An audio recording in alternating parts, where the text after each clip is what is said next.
Election commission ही BJP है और BJP ही election commission है। इलेक्शन कमीशन के लेटर पर केरल बीजेपी की मोहर लगाकर आदेश जारी किया जा रहा है। केरल में चुनाव आयोग द्वारा राजनीतिक दलों को भेजे गए आधिकारिक नोटिस पर चुनाव आयोग की मोहर की जगह भाजपा की मोहर लगी है।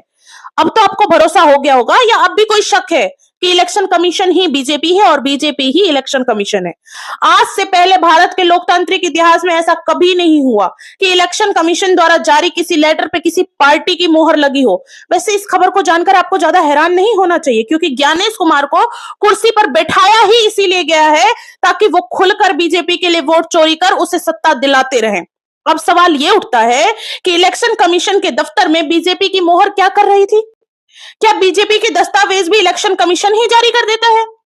आज तक ईवीएम से जितनी बार गलत पार्टी को वोट पड़ने की घटना हुई है, वो हमेशा किसी और को दिया गया वोट बीजेपी के खाते में ही क्यों गया है?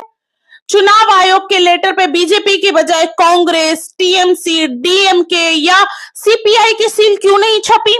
मशीन की गलती हो या कमीशन के अधिकारियों की, इसका फायदा हर बार बीजेपी को ही क्यों होता है?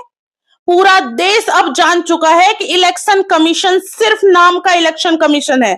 असलियत में ये बीजेपी की बी टीम है। आपकी राय क्या है इस बारे में? कमेंट बॉक्स में बताइए। धन्यवाद।